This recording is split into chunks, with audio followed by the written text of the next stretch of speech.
Boa noite, meu irmão.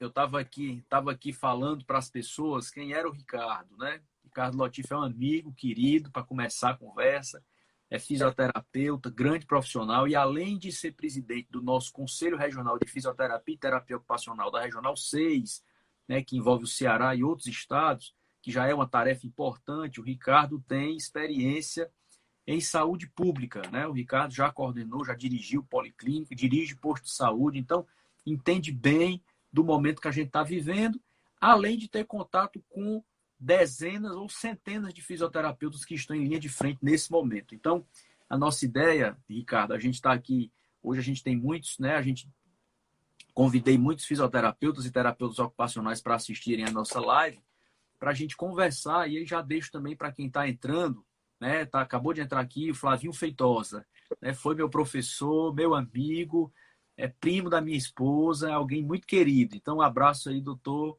Flavinho Feitosa. E eu estou vendo outros fisioterapeutas. Então, se alguém quiser mandar uma pergunta, a gente vai conversar um pouquinho, começar a conversar agora, mas a gente tem aí até 1 hora, né? Que é o Facebook, o Instagram que nos dá esse tempo. Então, quem tiver alguma pergunta, quiser começar falando, quiser mandar pergunta, eu vou anotando aqui e a gente vai falando.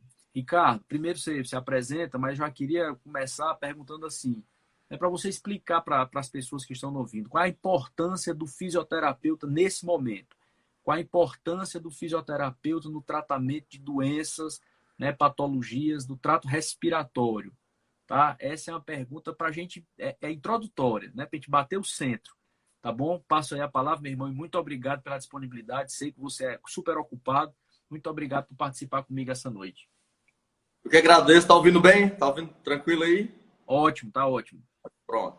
Bom, primeiro, falar um pouquinho de saúde pública, né? A gente tá na ponta, como você falou. Queria mandar um abraço para todo mundo lá da UAPS Fausto Freire, da UAPS Graziella. São os postos de saúde que até ontem eu estava coordenando os dois. Hoje, uma grande amiga minha, o Berlene, pegou lá esse Fausto Freire. Eu tô nessas comunidades para todo mundo aí de Irauçuba, daqui de Fortaleza, todos os TOs, os fisioterapeutas, quem trabalha comigo, minha família toda, que eu estou vendo alguns aí, primos e etc., meus colegas do conselho. É de fundamental importância, Gardel, a fisioterapia e a terapia ocupacional, e agora ficou cada vez mais, vamos dizer assim, presente, ficou cada vez mais visível, né?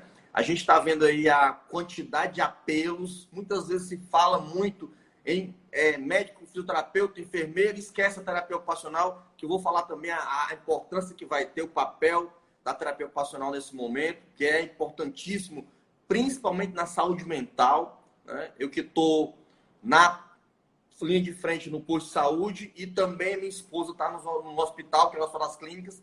A gente está com a família, nosso núcleo familiar, né? Metade dele é minha mulher, eu tenho 2 filhos, metade dele enfrentando. Como você falou que perdeu amigos, eu estou com um tio que acabou de sair do hospital, está precisando, me ligou hoje, pedindo um profissional para atendê-lo, um fisioterapeuta para atendê-lo em casa, porque ele está pós-coronavírus. Então, vamos falar da fisioterapia antes, vamos falar dela durante e dela no pós-coronavírus, assim também como a terapia ocupacional. Então, se eu falar demais, você vai me cortando aí, faz De um jeito sinal, nenhum. A gente vai conversando, é a uma hora, conversa. À vontade. papo aí. Então, antes do coronavírus, a gente já tem um papel fundamental, que é dentro das unidades de saúde, na ponta, atuando, nos NASs, nas UPAs, coordenando hospitais, coordenando postos de saúde, atendendo nas UTIs, atendendo nos ambulatórios, ambulatórios que viraram praticamente UTIs agora, UPAs que viraram hospitais, que já tinham problemas e agora estão precisando dessa equipe cada vez mais pronta e preparada. Então, a gente que já atuava na respiratória está precisando de mais força de trabalho, apesar do Leonardo da Vinci, apesar dos hospitais todos reforçarem suas equipes de fisioterapia, apesar também do UPV, também está inaugurando, começou com 51 leitos e vai já para 300 e tantos, que a gente sabe que vai inaugurar e vai acelerar. A fisioterapia é muito importante nisso, na função do corpo humano. E a respiração é uma das principais funções, né? Nossa, que mais leva a gente a procurar um hospital é quando se tem perda, falta de ar. É mais comum você ir para o hospital com falta de ar ou para uma unidade básica de saúde do que você ir com uma dor no coração, por exemplo, né? Então a gente tem, assim, já sempre teve esse pânico por falta de ar. E o coronavírus é exatamente isso. Como é que a gente pode fazer, fisioterapeuta, para poder ajudar ou tá fazendo nesse período no antes? No antes é fazendo tudo para se proteger. Você falou do isolamento social, eu vou falar também disso e falar dos equipamentos pessoais de segurança, individuais de segurança, os EPIs. Esses são fundamentais. Por quê? Porque você vai pegar lá no posto de saúde, vai pegar no hospital e não vai saber. Não vai saber que a pessoa está no período de transmissibilidade. Nem ela, às vezes, sabe. Então, a gente tem que estar preparado para isso. A gente já usava, agora tem que reforçar isso, tá? A gente lançou uma campanha aqui no Conselho de Adorno Zero, ó, sem aliança, sem relógio, sem nada. Para a gente, profissional, a gente já fazia isso, mas agora em todos os níveis, para também os pacientes. Quanto menos adorno ele tiver, Gardel, mais fácil ele lavar as mãos. Esquece os adornos todos. Esquece isso, porque a gente vai precisar fazer um saneamento cada vez mais preciso e frequente. A cada 2 horas lavar a mão com água e sabão e passar álcool gel a cada vez que você tocar um objeto, coisa do tipo. E as regras todas você já sabe, né? Mas assim, é importantíssimo entender esse papel da fisioterapia antes, na função respiratória. No paciente que tem pneumonia, no que tem qualquer tipo de doença respiratória, ele na infância, até o adulto, até o idoso. Os asmáticos, né, doutor Ricardo? O paciente asmático. Asmáticos, exato, que vão até que se estende, a asma pode ser na infância, se estende até a idade adulta e o idoso. Então, isso tudo a gente tem um papel muito preponderante, né? A gente já sabia, exemplo de outros momentos de união, de dificuldade, como foi o caso da Edifício Andréia, que se a gente convocasse os profissionais, eles prontamente estariam firmes, mesmo que fosse uma coisa muito difícil. No Andréia foi um exemplo claro. Era uma coisa comovente, mas pontual, localizada, e faltou espaço para agregar. Nós tivemos na Edifício Andréia 120 colegas entre fisioterapeutas e terapeutas ocupacionais atendendo lá de forma gratuita. Fechou a clínica, como fechou agora, e foi atender lá, né? Então, a gente... o profissional está extremamente imbuído do bom espírito de atender a população, tá? De atender a população com segurança, de levar segurança no seu atendimento para ele, para a população e para a sua própria casa também. Então, assim, a gente tem ficado muito feliz com o tipo e com o nível de questionamentos, com o nível de discussões que a gente tem tido da nossa profissão, com a abertura para a telesaúde que a gente teve, com a abertura para tantos concursos, chamamentos públicos, para inserir esse profissional cada vez mais e marcar, de uma vez por todas, não só a importância da RDC7, que é aquela que tem que ter fisioterapia 24 horas na UTI, mas tem que ter fisioterapia em todos os âmbitos. Porque essa é importante. É importante, doutor Ricardo. Aí o senhor falou agora num ponto, eu queria só frisar, não quero interromper sua fala demais, não. Você falou na RDC que a gente que pede aí, né, que estabelece diretriz para a gente ter fisioterapia 24 horas. Vale lembrar, quando nós assumimos a Câmara Municipal em 2017, essa foi uma das primeiras lutas nossas. Eu sou fisioterapeuta e trabalhei dentro de UTI. Eu sei a importância que tem o fisioterapeuta na UTI. E a gente nem previa em 2017 que nós íamos passar por essa pandemia.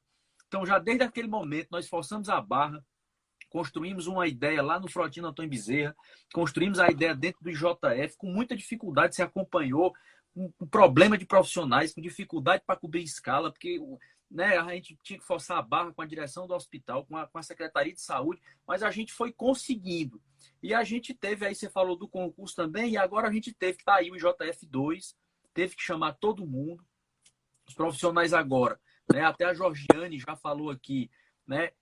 Graças a Deus, há um reconhecimento nesse momento da importância do fisioterapeuta. Esse eu acho talvez seja a maior conquista que nós vamos, do ponto de vista profissional, né? Nós vamos sair dessa crise. É o reconhecimento das autoridades públicas a respeito da importância do fisioterapeuta numa UTI, por exemplo. E ainda tem, como você disse, tem o antes, tem o durante, que é o cara que está lá internado na UTI, e ainda tem o pós. como você falou, o cara que sai do internamento, que vai precisar do fisioterapeuta. A gente tem um dado hoje que tem 15 mil pessoas ainda no Brasil em tratamento do Covid e tem 23 mil que já saíram de alta, já estão em casa curados. Então, todos esses precisam de tratamento. Os 15 mil que estão internados e os 23 mil, uma boa parte deles também vai precisar de tratamento de fisioterapia para recuperar ou tentar recuperar as funções pulmonares, porque um quadro que o Covid deixa muitas vezes é sequela pulmonar, não é isso? Isso, a gente não sabe ainda qual a extensão dessas sequelas musculares, pulmonares, estão falando em algumas coisas neurológicas. A gente precisa focar, eu queria falar um pouquinho agora da terapia ocupacional, que também tem todo o background da família, né? Que não está podendo entrar em contato, que está ficando distante, aí entra a terapia ocupacional. Porque ela é muito importante na saúde mental, nesse momento que a gente está sem poder visitar nosso pai, visitar nossa mãe, né? Visitar nossos avós, nosso sogro, nossa sogra, as pessoas queridas que a gente fazia almoços semanais. E, inclusive, assim, e alguns colegas estão distantes dos filhos, inclusive, porque estão na linha de frente, já contraíram o coronavírus, com medo de passar isso, transmitir isso para os filhos ou para os pais, se morarem com os pais, por exemplo. Então, assim, a terapia ocupacional tem um trabalho muito bacana nesse sentido. E agora, com a telesaúde, a distância também. A fisioterapia faz, a terapia ocupacional também faz, mas eu queria dizer que a terapia ocupacional tem um espaço para crescer muito grande. A gente da física está crescendo muito na mídia, pela questão de pegar, né, de estar lá com a mão na massa, no ato, no antes, durante e no depois. Mas a terapia ocupacional está transversal a tudo isso, principalmente no cotidiano. Tá?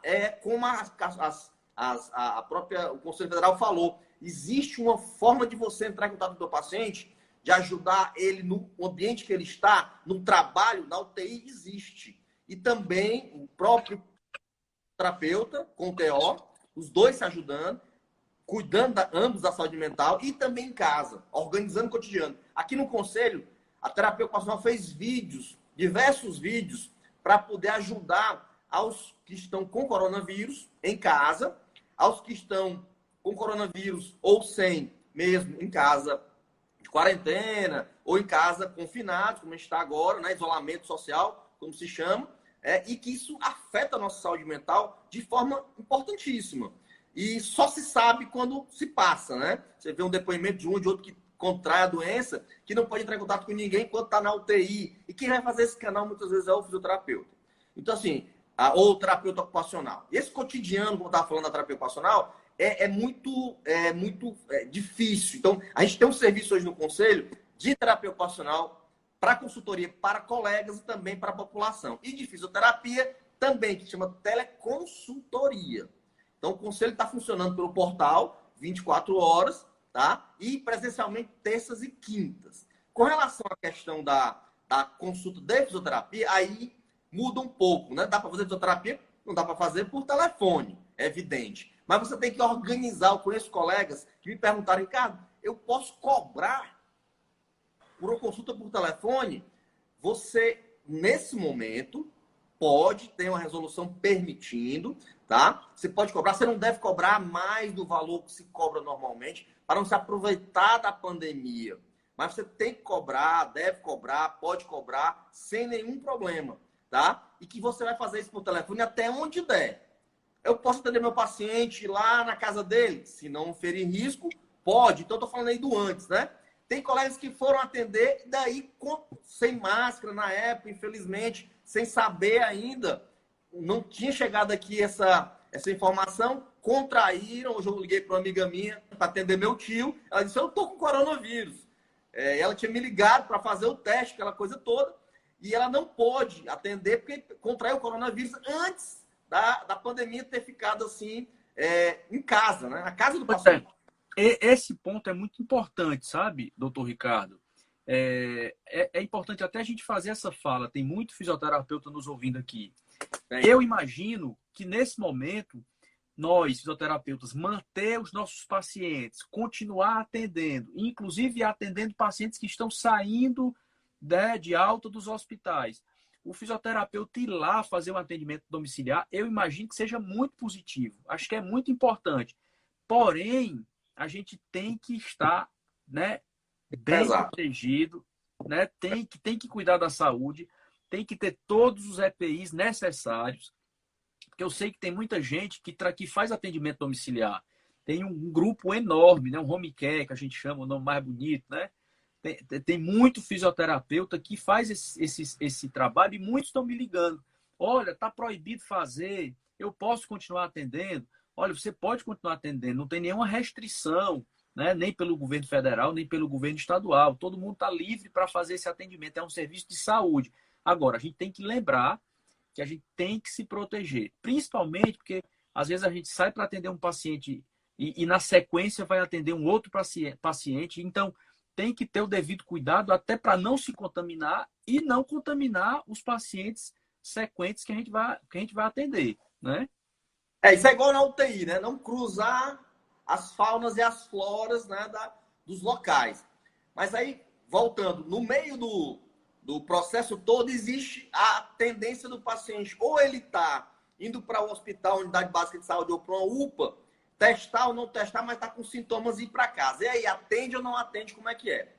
Pese e meça a segurança do procedimento. Se for Covid confirmado, não pode gerar nenhum tipo de aerosol, tá? Aí já na UTI é diferente. É tudo circuito fechado, que a gente chama, né? É tudo fechado para poder... Tem que exigir circuito fechado, tá? Traqueque e tudo mais, para poder não espalhar aqueles aerosóis no ambiente da UTI todo. Então, por isso, UTIs separadas para isso. Mesmo assim, pacientes estão sendo atendidos por nós, os médicos, enfermeiros e tudo mais, de forma individualizada e separada no circuito fechado, para poder não ter nenhum tipo de disseminação dos vírus.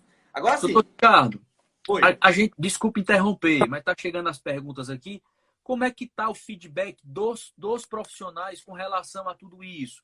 Quer dizer, assim, nós estamos tendo EPIs suficientes, estão fornecendo esses sistemas fechados. Na minha época, já faz algum tempo que eu parei de atender em UTI, mas na minha época a gente tinha muita dificuldade desse material, né? Que é aquele sistema de aspiração fechado, a gente tinha muita dificuldade. Claro. Né? Eu não sei como é que está hoje. Hoje é o seguinte, a gente com o conselho, a gente criou um protocolo de disseminação para todos os profissionais da FIS da TO de falta de EPI em qualquer ambiente. Inclusive, se não tiver um traqueque, um circuito fechado, paciente isolado e tudo mais, isso é uma forma dele fazer uma denúncia ao conselho e o conselho tomar providências, por exemplo. Tá? Então, assim, isso é um protocolo. Era difícil. Agora é regra. Agora é regra. Então, deu tempo para se preparar? Deu tempo para se preparar. Não deu para fazer um preparo ideal. Não deu para comprar máscara ideal para todo mundo no início. Hoje já vê que está tudo ok. Mas no começo estava complicado. Os EPIs, a discussão, máscara cirúrgica não, população usa ou não. Então, quanto mais se proteger, melhor. População, inclusive, tem que estar protegida com máscara de pano. No começo não queriam. Coloca agora, lava, explica. Tem 2, 3 máscaras para revezar as máscaras. Então, assim, no início foi bem difícil. Agora já está mais tranquilo. Mesmo assim, ainda falta. E a gente está pronto para receber as denúncias, entregar ao Ministério Público e fazer com que seja cumprida a lei. E, principalmente, se você está no hospital particular, ou no hospital público, ou está num ambiente público ou particular, e não tem a devida proteção para o teu funcionário, ele acaba adoecendo, adoece a família e adoece também o resto dos colegas da unidade. Então, há um prejuízo grande para a equipe. Eu conheço equipes que ficaram em casa, porque a colega tirou a máscara e depois testou positivo. Infelizmente, ficou 7 pessoas em casa. Então, assim, isso não estou falando da fisioterapia, estou falando de uma forma geral. Profissionais de saúde de uma forma geral. Então, assim, a detecção tem que ser mais... Aí que a gente está lutando por ter teste, como a OMS fala. No meu ponto de vista, teste a cada 15 dias para profissionais de saúde, principalmente porque ele está lá o tempo inteiro. Ele está lá o tempo inteiro e ele está se expondo o tempo inteiro de forma totalmente protegida. Se não tiver, denuncia. E os testes têm que ir, tá? A Camille, deixa eu ver aqui, a Camille Guanabara, está dizendo uma coisa importante, ó, a denúncia é anônima. Então, Isso. assim, às vezes o profissional, ele está lá por seleção, ou ele foi contratado só para aquele momento, e às vezes pode ter medo de fazer a denúncia porque ele acha que por alguma razão pode ser cortado do trabalho. a denúncia é anônima, né? Faz a denúncia, passa. E aí eu vou dar até um depoimento assim, a gente tem conversado com o prefeito sobre isso, sabe, Ricardo? Ainda há uma dificuldade em comprar equipamento, assim, mas a gente precisa insistir, a gente precisa forçar, a gente precisa tá perto de você. Disso é uma coisa muito, muito interessante. E assim, nós estamos numa guerra. Os nossos principais soldados são os profissionais de saúde. Cuidado profissional de saúde, com EPI e tudo, é fundamental, porque nós estamos numa guerra. E os nossos soldados da linha de frente são os profissionais de saúde. Então, essa turma não pode adoecer. Então, nós temos que cuidar. Então, a denúncia é importante. Ligar para o vereador, ligar para o conselho, né? Dizer, olha, está faltando EPI, nós estamos com essa dificuldade, tem um horário do plantão que não está coberto, né? O material. Por quê? Porque a gente vai ajudando. Porque nesse momento a gente precisa fazer um esforço grande, todo mundo. Né? E às vezes, eu vou fazer aqui também uma defesa, às vezes não é por maldade do serviço que você está trabalhando, ou da Secretaria de Saúde, é porque às vezes tem algumas dificuldades de EPIs ainda, e aí eles acabam priorizando para um lugar, para outro, e a gente forçando a barra, a gente pressionando, acaba as coisas acontecendo, né, com mais facilidade. Então, assim, a Daiane estava falando um pouco, Ricardo, sobre o concurso, né? O concurso que vai expirar dia 2 de janeiro de 2021. Né? É importante, é muito importante a gente até relatar, se você sabe bem dessa história, a luta que foi para a gente conseguir esse concurso. Né? Na verdade, eu cheguei na Câmara, já estava em curso. Tem outros vereadores que lutaram por esse concurso, para a gente ser justo aqui. Tem outros vereadores, inclusive, que também lutaram, que eu falei aqui sobre fisioterapeuta 24 horas de UTI, também é luta de outros vereadores. Mas quando a gente chegou, encontrou essa situação, e nós, de lá para cá, trabalhamos muito. Criamos novas vagas, já foram chamados todos os dentro da vaga. Havia um compromisso de chamar até o fim do ano esses profissionais. Nós, por conta do coronavírus, de uma conversa política, nós conseguimos antecipar. O IJF hoje já chamou todos os fisioterapeutas dentro das vagas. Há uma luta agora e há um desejo e há uma importância que a gente sabe que ainda precisa, a gente continuar cobrando para que a prefeitura chame mais, que a gente sabe que mesmo chamado dentro das vagas ainda há uma necessidade muito grande no IJF. O Gardel, a prefeitura, o estado, qualquer hospital já sabe, esse é o papel da gente. Denuncia para o conselho ajuda o gestor, porque o gestor máximo às vezes não está sabendo. O gestor do hospital não está sabendo o que faltou naquele dia, ou que houveram alguns episódios de que faltou EPI porque teve algum tipo de transtorno dentro da unidade naquele período. Então, assim, pode denunciar, a denúncia ela é anônima, óbvio, e está ajudando aos gestores. Eu tenho certeza que quem é um bom gestor quer saber. E às vezes o gestor é o último a saber. Você, como é gestor, sabe muito bem disso. Então, a gente denunciando ajuda a coisa a resolver. Tá faltando respirador. Denuncia. Esse é o papel dos conselhos. O conselho vai lá e ajuda a gestão. E aí vai construindo juntos um caminho. Tá entendendo? Ajuda como? Fazendo o papel de conselho, né? Fazendo aquela coisa atual. Faltou respirador, a gente tá falando aqui. Quem manipula o respirador, quem organiza essa parte do respirador é o fisioterapeuta. Depois que ele é entubado, quem assume o respirador é o fisioterapeuta. Inegavelmente, essa quantidade de profissionais que tinham uma demanda reprimida, ela está sendo absorvida. Eu tive colegas nossos aqui que eu assinei a carteira dele terça-feira, na quarta. Hoje, ele foi para Manaus, para a linha de frente em Manaus. Colou grau na semana passada, antecipadamente. Então, você imagina a necessidade, a capacidade e a vontade desses colegas que estão de ajudar e de resolver um problema, arriscando a própria vida. Mas essa é a nossa missão. Essa é a nossa missão de estar lá na linha de frente. Muita gente fica preocupada e tal. Infelizmente, como você falou, é uma guerra. Essa é a nossa guerra. Como foi naquele contexto de guerra no edifício Andréia, eu vejo também com muito bons olhos, mas em grandes proporções mundiais, uma mudança completamente de visão das profissões, principalmente da fisioterapia, da terapia ocupacional, do que fazer em casa, terapia ocupacional, O que fazer no hospital? Chama o fisioterapeuta. E aí ele vai saber o que fazer, como resolver, como ajudar a precocemente ele a sair desse hospital, a fazer a intubação dele no momento correto, a induzir ele a recuperação para ele poder ser recuperado, ser estubado. E aí depois, como eu te falei, depois de tudo isso, tem um pós-coronavírus, que aí vai marcar a nossa vida para sempre. A gente vai aprender a nunca mais deixar de usar ou ter EPIs nas unidades. De forma que tem um estoque, Gardel, para poder, em qualquer emergência, termos. A gente vê um dentista ou outro usando aquela face shield, né, protetor facial. A gente tem que usar e tem que ter nas unidades. Hoje a gente tem, porque a gente também contou com o poder público e lutou para ter também. Monitorizando diariamente aquilo nas unidades, monitorizando pelo Conselho, monitorizando pelo Estado. Mas aquilo ali não tinha, e a fisioterapia gera muito aerosol. E usava, quando muito, óculos. Quantas pessoas usavam um avental completo, impermeável? Então, o bom, se é que pode se falar que depois de tudo isso tem um aprendizado bom, o bom de tudo isso é que nossos protocolos todos vão mudar. E a importância das duas profissões ficou cada vez mais forte, presente. Por quê? Porque sem uma equipe trabalhando em conjunto e sem as duas profissões, a fisioterapia no hospital, nesses ambientes todos, a terapia ocupacional, auxiliando no contexto em casa, no teu cotidiano, fica mais frágil tudo. Então, assim, a gente tem que tirar uma lição muito positiva disso. Vai deixar marcas indeléveis. Vai deixar marcas indeléveis. A gente estava ainda, eu me lembro quando começou o coronavírus, a gente estava ainda com equipamentos como foi há 100 anos atrás na gripe espanhola. Só mudaram as tecnologias, mas a gente estava usando a mesma coisa. E o isolamento social serviu para os dois.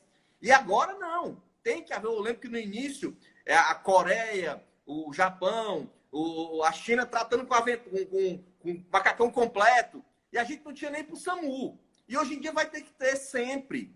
Tem estoque nas unidades, tem que ter estoque em todos os lugares. A gente vai ter que usar máscara para os nossos funcionários, como os do Conselho estão usando.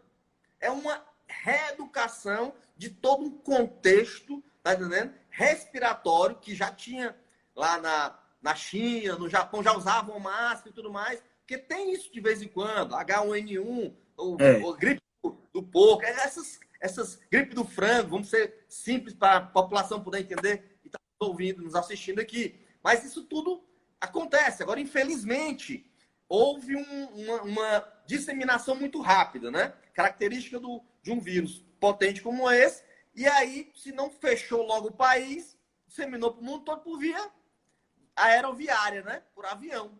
Então, até que começou a população mais abastada.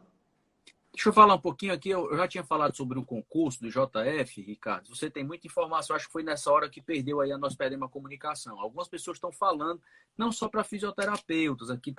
Tem aqui a Lu e... Eu não sei o nome. Lu e Aslu, acho que é assim. Tá, falando de assistente social, nutricionista, técnico de enfermagem.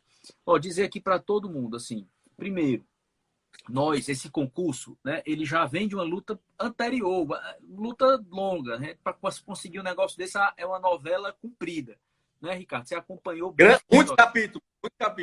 Muitos capítulos. Nós já foi chamado primeiro foi feito o concurso para um número de vagas. Esse número de vagas já foi chamado, já foi criado mais vagas, já foi chamado novamente. E tudo que tinha de vaga criada até hoje já foi chamado, né? Vale para todas as áreas, né? Para todas as áreas. Terapia ocupacional, enfermeiro. Só a última chamada de profissionais para o IJF foram mais de 500 profissionais. Aí, obviamente, a gente continua na luta, né? O Ricardo, desde 2017, antes de 2017, que a gente vem lutando por esse concurso. Então, assim, ainda tem o cadastro reserva. Eu sei que tem uma angústia aí para todos vocês que o concurso só vai até dia 2 de janeiro. A gente precisa correr. Não é fácil esse ano, além da pandemia, que a gente tem restrições legais, a gente ainda é um ano eleitoral que ainda também tem restrições legais. Então, assim, né, fiquem tranquilos, né? Não sei se tranquilos, mas confiantes, que do lado de cá, eu sei que o Ricardo é defensor e não perde a oportunidade de falar com o prefeito, com a secretaria e com a gestão.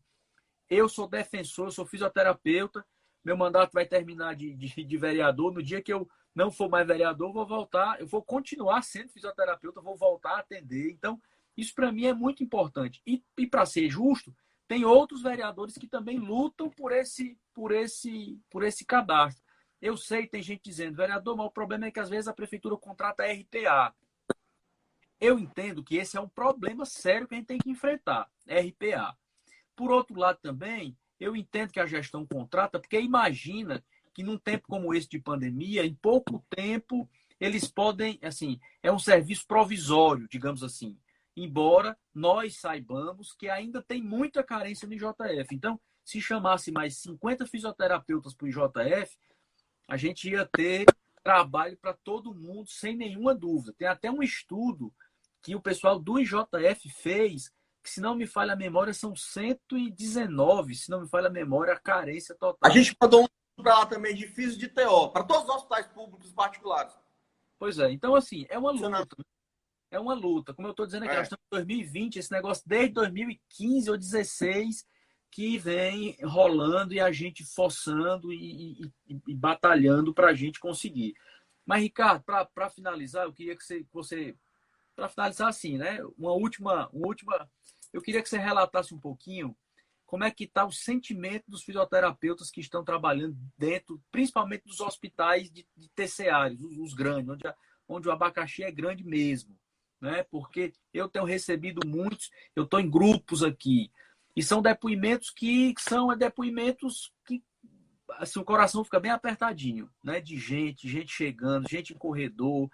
E essa semana eu tive notícia de um pai e o enteado e o padrasto falecerem da mesma família. Então, assim, isso mexe muito com o trabalho técnico do profissional, mas mexe muito também com o sentimento, né? Porque nós somos seres humanos e quando a gente perde alguém no nosso hospital, a gente sente. Quando perde, muitas vezes, um familiar daquele mesmo paciente, quer dizer, isso também mexe muito com a gente, né? Isso, a gente acha que a equipe está muito sólida.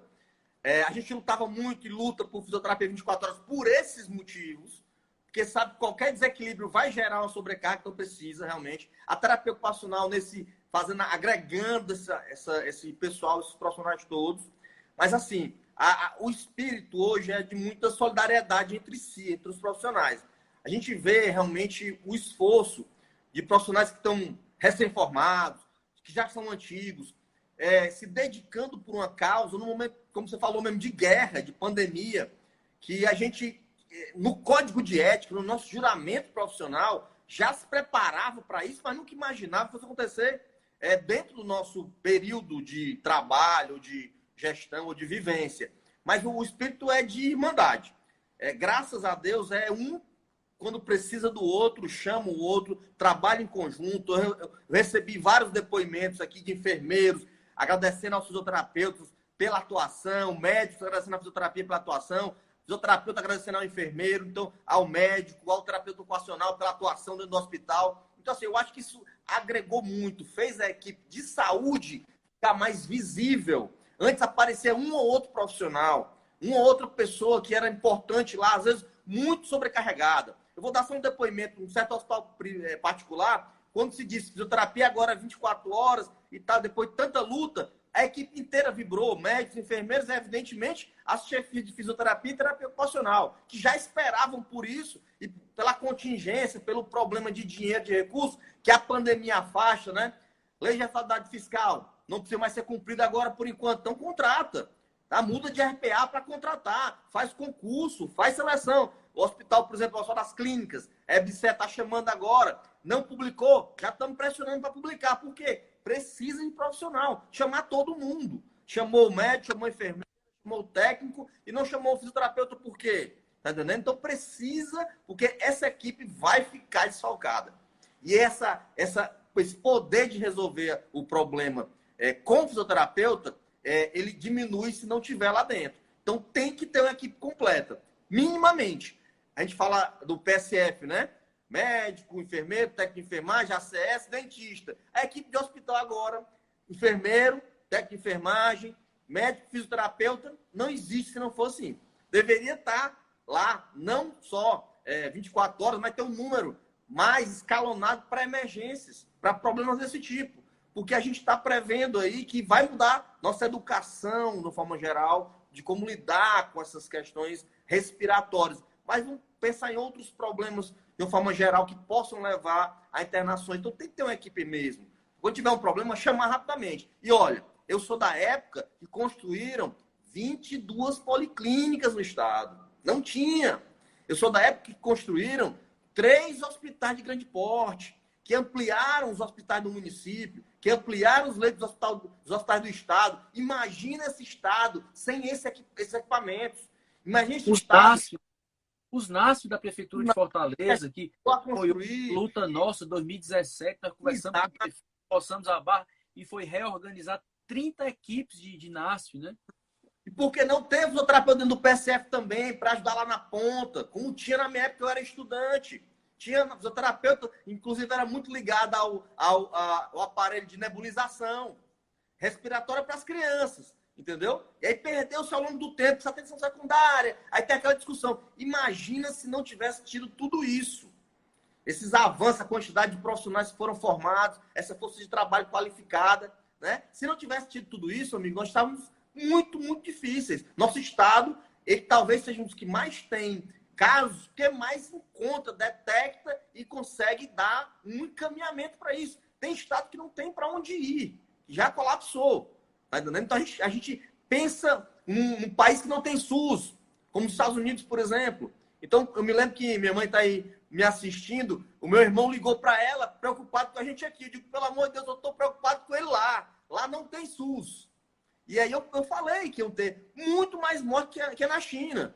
E eu sei que as mortes da China agora aumentaram em 39% o quantitativo. Infelizmente, na China se comportou de uma forma, ou não relataram a quantidade real. Aqui vai ser bem diferente. Na América Latina, bem diferente. Na América do Norte, bem pior, infelizmente. Mas aí tem que ter investimento. Nós temos SUS, como tem o NHS na Inglaterra, como tem o Sistema Único de Saúde também francês, que o nosso é baseado nesses dois. A gente precisa ter esse investimento para esse tipo de problema não nos pegar no contrapé. E o Estado investiu, tanto o Estado quanto o município. Tem que se dar César o que é de César. Se a gente não tivesse com esse investimento, a gente estaria em uma situação muito pior. Então, agora tem que chamar o profissional. Nós temos equipamentos, e agora tem que chamar a força de trabalho, que é a fisioterapia, a terapia ocupacional, e eu completar as equipes, né? Médico, enfermeiro, tudo. E essa é uma luta, sabe, Ricardo? Assim, eu vou falar agora aqui especificamente para você que é profissional de saúde que está nos acompanhando. Essa é uma luta que é uma luta permanente e é uma luta histórica, porque ela é cultural no Brasil. A gente que eu digo, né, o senso comum valoriza pouco os profissionais aqui, né? Pouco os profissionais de saúde, valoriza pouco os profissionais da educação. Né? Você vai olhar o salário do professor, isso é histórico. Se a gente for, por exemplo, para o Japão, se a gente for para outras culturas, a própria Alemanha, eles pagam melhor, eles valorizam mais, eles dão mais responsabilidade, cobram mais também. Mas essa é uma luta que a gente tem que fazer todo dia. Eu gosto muito de dizer, quando me chamam, principalmente para falar em faculdade, em universidade, que tem estudante, eu gosto muito de dizer, olha, vocês têm uma tarefa, né, cabe a vocês uma tarefa que é maior do que a minha, que já estou com 15 anos de formado, que é de se especializar mais, de estudar mais, de descobrir coisas novas, né, de fazer valer o diploma verdadeiramente. Não adianta mais, pessoal, apenas ter um diploma. A gente precisa ser diferente, precisa buscar técnicas novas, precisa ser bom naquilo que faz. Porque no dia que nós formos bons, reconhecidos, no dia que a turma perceber que não consegue viver sem os profissionais da saúde, vão valorizar mais. É como o Ricardo disse, eu não sei se a gente pode tirar alguma coisa de bom dessa pandemia, né? Porque não sei se a gente vai ter um capítulo bom dessa pandemia, mas a gente já pode constatar que os poderes públicos, no geral, estão valorizando muito mais os profissionais. Eu vejo uma valorização agora do fisioterapeuta, da própria enfermagem, da assistência social, nutricionista. Eu vejo que esses profissionais, né, a turma parou e disse assim, meu Deus, como é que a gente vai enfrentar uma crise dessa só com médico? Porque aí é também da nossa história Nós montamos um sistema de saúde muito hospitalocêntrico, né? E baseada no médico, né? Nós criamos o nosso sistema de saúde baseado em hospitais e em consultas médicas, atendimentos médicos. Então, essa é uma cultura que a gente precisa mudar e não é fácil. Não é fácil, né? Pessoal do concurso... com remédio, desculpa te interromper. E agora o Não. remédio, Gadel, o remédio é fisioterapia.